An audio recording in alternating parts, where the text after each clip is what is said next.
Hello, ಎಲ್ಲರಿಗೂ ನಮಸ್ಕಾರ. ಹೇಗಿದ್ದೀರಿ ನೀವೆಲ್ಲರೂ? ನಾನಂತೂ ತುಂಬ ಚೆನ್ನಾಗಿದ್ದೀನಿ. ಇವತ್ತು ನಾನು ನಿಮಗೆ ಒಂದು ಗಿಡ ತೋರಿಸ್ತೀನಿ.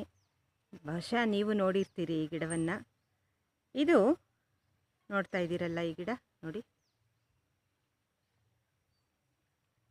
3-4 ಅಡಿ ಎತ್ತರ ಬೆಳೆಯುತ್ತೆ ಇದು ಗಿಡ.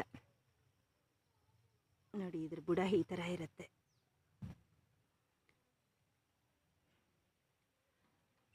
ಹೂ ನೋಡಿ ಎಷ್ಟು ಆಕರ್ಷಣೀಯವಾಗಿದೆ. ಬಹಳ ಚೆನ್ನಾಗಿರುತ್ತೆ. ತೋಟಕ್ಕೆ ಒಂದು ಅಂದ ಈ ಹೂವು. ನೋಡಿ, ಎಲ್ಲೋ ನೋಡಿದ ನೆನಪಲ್ವಾ ಈ ರೀತಿ ಹೂಗಳನ್ನು.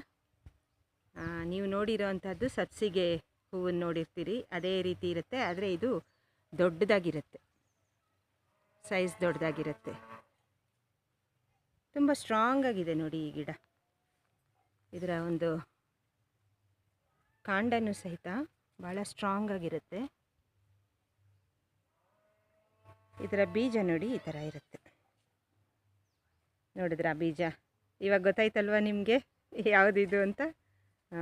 ಸೋಂಪು ಅಂತ ಹೇಳ್ತಾರಲ್ಲ, ಫೆನೆಲ್ ಸೀಡ್ಸ್ ಅಂತ ಇಂಗ್ಲೀಷಲ್ಲಿ ಹೇಳ್ತಾರೆ. ಇದು ನೋಡಿ, ಮಾಗಡಿ ತಾಲೂಕಿನಲ್ಲೂ ಸಹಿತ ನಾವು ಸೋಂಪನ್ನು ಬೆಳೆಸ್ಕೊಳ್ಬಹುದು. ಅಂದರೆ ಬಯಲುಸೀಮೆನಲ್ಲೂ ಸಹ ಬೆಳೆಯುತ್ತೆ ಅಂತ. ಇದ್ರ ಬಗ್ಗೆ ನನಗೆ ಎಲ್ಲಿ ಬೆಳೀತಾರೆ ಏನು ಯಾವ ವಿಚಾರನೂ ಗೊತ್ತಿಲ್ಲ. ಆದರೆ ಮನೆಗೆ ತಂದಿದ್ದರು ಸೋಂಪು ಕಾಳು, ಹಸಿಯಾಗಿ ಫ್ರೆಶ್ ಆಗಿತ್ತು. ಅಂದರೆ ಹಸಿ ಅಂತಂದರೆ in the sense green colour ಇತ್ತು. ಹಾಗಾಗಿ ಇದನ್ನು ಹಾಕ್ಬೋದೇನೋ ಅಂತ ನಾನು ಸ್ವಲ್ಪ ಈ ಮಳೆಗಾಲದಲ್ಲಿ ಜೂನ್ ತಿಂಗಳಲ್ಲಿ ನಾನು ಕೆಲವು ಬೀಜಗಳನ್ನು ಸ್ವಲ್ಪ ಕೆತ್ತಿಬಿಟ್ಟು ಇಲ್ಲಿ ಉದುರಿಸಿದೆ. ನೋಡಿ, ಇಲ್ಲೂ ಬೀಜ ಆಗಿದೆ. ಇದು ಬಂತು. ಆದರೆ ಎಲ್ಲರೂ ಹೇಳಿದರು ಇದು ಸೋಂಪಲ್ಲ, ಇದು ಸಬ್ಸಿಗೆ ಅಂತ, ಡಿಲ್ ಅಂತಾರಲ್ಲ ಅದು ಅಂತ ಹೇಳಿದರು. ನಾನು ಹೇಳಿದೆ, ಇಲ್ಲ ನಾನು ಸಬ್ಸಿಗೆ ಇಲ್ಲಿ ಹಾಕಿಲ್ಲ, ಇದು ಫೆನೆಲ್ ಸೀಡ್ಸೇ ಅಂತ ಅಂದ್ಬಿಟ್ಟು. ಆಮೇಲೆ ಚೆನ್ನಾಗಿ ಒಂದು ಸ್ವಲ್ಪ ಬೆಳೆದ ಮೇಲೆ ಆ ಎಲೆಯನ್ನು ವಾಸನೆ ನೋಡಿದಾಗ, ಎಲೆ ನೋಡಿ ಈ ಥರ ಇರುತ್ತೆ. ಎಲೆ ನೋಡಿ ಇದು ಈ ಥರ ಇರುತ್ತೆ. ಈ ಎಲೆಯನ್ನು ನಾನು ಕಿತ್ತಿ ವಾಸನೆ ನೋಡಿದಾಗ ಇದು ಸೋಂಪಿನ ವಾಸನೆ. ಹಾಗೆ ಇದನ್ನು ಬಾಯಿಗೆ ಹಾಕ್ಕೊಂಡು ಜಿಗಿದಾಗ ಸೋಂಪು ಥರನೇ ಇತ್ತು, ಸ್ವಲ್ಪ ಸ್ವೀಟಾಗಿ ಮತ್ತು ಅದೇ ಸುವಾಸನೆ ಭರಿತ ಎಲೆ ಇದು. ಸರಿ, ನಾನೇನು ಮಾಡಿದೆ, ಊಟ ಆದಮೇಲೆ ಬಂದು ಈ ಒಂದು ಎಲೆಯನ್ನು ಕಿತ್ಕೊಂಡು ಜಿಗಿತೀನಿ. ಯಾವಾಗಲೂ ಟೈಮ್ ಇದ್ದಾಗೆಲ್ಲ ಬಂದು ಅಗಿತೀನಿ ಇದನ್ನು.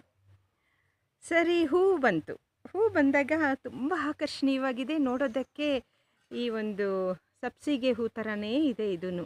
ಆದರೆ ಗಿಡ ಮಾತ್ರ ಬಹಳ ಉದ್ದಕ್ಕೆ ಬೆಳೆಯುತ್ತೆ, 4-5 ಅಡಿ ಬೆಳೆಯುತ್ತೆ ಇದು. ಆಮೇಲೆ ಬೀಜನೂ ಬಂತು. ನಂಗೆ ತುಂಬ ಖುಷಿಯಾಯಿತು. ಬರೀ ಒಂದು 10 ಗಿಡ ಇರಬಹುದು ಇಲ್ಲಿ ಅಷ್ಟೇ. ನಾನು ಬೀಜ ಹಾಕಿದ್ದೂ ಕಡಿಮೆನೇ, 10 ಗಿಡ ಇದೆ. ಎಷ್ಟು ಬೀಜ ಬಿಡ್ತಾ ಇದೆ ಅಂತಂದರೆ ನನಗೆ ಆವಾಗ ಅನ್ನಿಸ್ತು, ಸೋಂಪನ್ನು ನಾವು ಬೆಳ್ಕೊಳ್ಬಹುದು, ಪಾಟಲ್ಲೂ ಸಹಿತ ಹಾಕ್ಕೊಳ್ಬೋದು ಅಂತ ಅನ್ನಿಸ್ತು. ನಾನಿಲ್ಲಿ ನೆಲದಲ್ಲಿ ಹಾಕಿದ್ದೀನಿ, ಪಾಟಲ್ಲೂ ಸಹಿತ ಬರುತ್ತೆ ಇದು ಅಂತ ನನಗನ್ಸುತ್ತೆ. ನೋಡಿ, ಮನೆಗೆ ಬೇಕಾದಷ್ಟು ಒಂದು 10 ಕಾಳು ಹಾಕ್ಕೊಂಡ್ರೂ ಸಹಿತ ನಮಗೆ ಮನೆಗೆ ಬೇಕಾದಷ್ಟು ಸೋಂಪು ಸಿಕ್ಕತ್ತೆ. ನಾವು ಸಾಮಾನ್ಯ ಅಡುಗೆಗಳಿಗೂ ಉಪಯೋಗಿಸ್ತೀವಿ, ಮತ್ತು ಕಷಾಯಕ್ಕೆ ಉಪಯೋಗಿಸ್ತೀವಲ್ವ ಈ ಸೋಂಪನ್ನು. ಜೀರ್ಣಕಾರಿ ಅಂತ ಅಂದ್ಬಿಟ್ಟು ಹೋಟೆಲ್ಗಳಲ್ಲಿ ಕೊಡ್ತಾರಲ್ಲ, ಜೀರ್ಣಕಾರಿ ಇದು. ಹಾಗಾಗಿ ಬೆಳೆ ಮಾಡ್ಕೊಳ್ಬಹುದು. ಒಂದು ಸಣ್ಣ ಜಾಗ ಇದ್ರೂ ಸಹಿತ ಇಟ್ಕೊಂಡು ಪಾಟಲ್ಲಿ ನಾವು ಬೆಳೆಸ್ಕೊಳ್ಬಹುದು ಅಂತ. ನೋಡಿ ಎಷ್ಟು ಚೆನ್ನಾಗಿದೆ ಇದರ ಕಾಳು. ನಾನು ಈಗಾಗಲೇ ಒಂದು ಸ್ವಲ್ಪ ಕಿತ್ತಿದ್ದೀನಿ ಕಾಳನ್ನು. ಇಲ್ಲಿ ನೋಡಿ, ಇದು ಬೆಳೆಯುವಾಗ ಮಾತ್ರ ನಾವು ಒಂದು ಸ್ವಲ್ಪ ಆಧಾರ ಕೊಟ್ಬಿಟ್ರೆ, ಆಮೇಲೆ ನಂತರ ಅದು ಕಾಂಡ ದಪ್ಪಕ್ಕಿರೋದ್ರಿಂದ ಅದಕ್ಕೆ ಆಧಾರ ಆಮೇಲೆ ನಂತರ ಬೇಡ. ನೋಡಿ, ಇದು ಬೀಜ. ಇದನ್ನು ಅಡುಗೆಗೂ ಸಹಿತ ನಾವು ಉಪಯೋಗಿಸ್ತೀವಿ, ಸಾಂಬಾರ ಪದಾರ್ಥವೂ ಹೌದು ಇದು. ಈ ಹೋಟೆಲ್ಗಳಲ್ಲಿ ಆಲೂಗಡ್ಡೆ ಈರುಳ್ಳಿ ಪಲ್ಯಕ್ಕೆ ಇದನ್ನು ಒಂದು ಸ್ವಲ್ಪ ಹಾಕಿರ್ತಾರೆ. ನಾವು ಮನೆಯಲ್ಲಿ ಆಲೂಗಡ್ಡೆ ಈರುಳ್ಳಿ ಪಲ್ಯ ಮಾಡಿದಾಗ ಸೋಂಪನ್ನ ಒಂಚೂರು ಬೆಚ್ಚಗೆ ಮಾಡಿಬಿಟ್ಟು ಪುಡಿ ಮಾಡಿಬಿಟ್ಟು ಆಲೂಗಡ್ಡೆ ಈರುಳ್ಳಿ ಪಲ್ಯಕ್ಕೆ ಏನಾದರೂ ಹಾಕಿದ್ರೆ ಸೂಪರ್ ಕಾಂಬಿನೇಷನ್ ದೋಸೆಗೆ ಆ ಒಂದು ಆಲೂಗಡ್ಡೆ ಈರುಳ್ಳಿ ಪಲ್ಯ. ನಾನು ಹಾಕ್ತೀನಿ ಇದನ್ನು, ಆಲೂಗಡ್ಡೆ ಪಲ್ಯಕ್ಕೆ ಇದನ್ನು ಹಾಕ್ತೀನಿ. ನೋಡಿ, ಸೋಂಪಿನ ಗಿಡ. ನಂಗೆ ತುಂಬ ಖುಷಿಯಾಯಿತು ನಿಮಗೆ ತೋರಿಸೋಣ ಅಂತ. ಜೊತೆಗೆ ಇದು ಎಷ್ಟು ಆಕರ್ಷಣೀಯವಾಗಿದೆ ಅಂದರೆ ಇಡೀ ತೋಟಕ್ಕೆ ಮತ್ತು ದುಂಬಿ ಎಲ್ಲ ಬರ್ತಾ ಇರುತ್ತೆ. ಇದಕ್ಕೆ ಜೇನು ಹುಳ ಬರುತ್ತೆ ನೋಡಿ, ಜೇನು ಹುಳ ನೋಡ್ಬೋದು ನೀವು, ಸಣ್ಣ ಚಿಟ್ ಜೇನು ಅಂತಾರಲ್ಲ ಅದು. ಚಿಟ್ ಜೇನು ಎಷ್ಟೊಂದು ಬಂದಿದೆ ನೋಡಿ.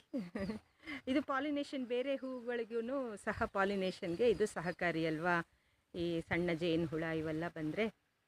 ಹಾಗಾಗಿ ಆಕರ್ಷಣೀಯವಾಗಿ ನಮ್ಮ ತೋಟಕ್ಕೆ ಒಂದು ಮೆರುಗನ್ನು ಹೆಚ್ಚಿಸುವಂಥ ಈ ಒಂದು ಸೋಂಪು ಗಿಡ. ಅದರ ಹೂವಂತೂ ನೋಡೋದಕ್ಕೆ ಭಾಳ ಚೆನ್ನಾಗಿರುತ್ತೆ. ನನಗೆ ಇದನ್ನು ನಿಮಗೆ ತೋರಿಸ್ಬೇಕು ಅಂತ ಅನ್ನಿಸ್ತು, ತೋರಿಸ್ದೆ. ಹೇಗೆ ಅನ್ನಿಸ್ತು ಹೇಳಿ, ನೀವೂ ಸಹ ಇದನ್ನು ಬೆಳೆ ಮಾಡಿ ಮನೆಗಾಗೋಷ್ಟು ಸೋಂಪನ್ನು ನೀವೇ ಬೆಳೆ ಮಾಡ್ಕೊಳ್ಬಹುದು. ಸೊ ಏನು ಅನ್ನಿಸ್ತು ಹೇಳ್ತೀರಲ್ವ ಕಾಮೆಂಟ್ ಮೂಲಕ. ಹಾಗೆಯೇ ಲೈಕ್ ಕೊಡಿ, ಒಂದು ಸಬ್ಸ್ಕ್ರೈಬ್ ಮಾಡಿ ನನ್ನ ಚಾನಲ್ನ, ಹಾಗೆ ನಿಮ್ಮ ಫ್ರೆಂಡ್ಸ್ ಜೊತೆಗೆ ಶೇರ್ ಮಾಡಿ. Thank you so much. Take care. Bye.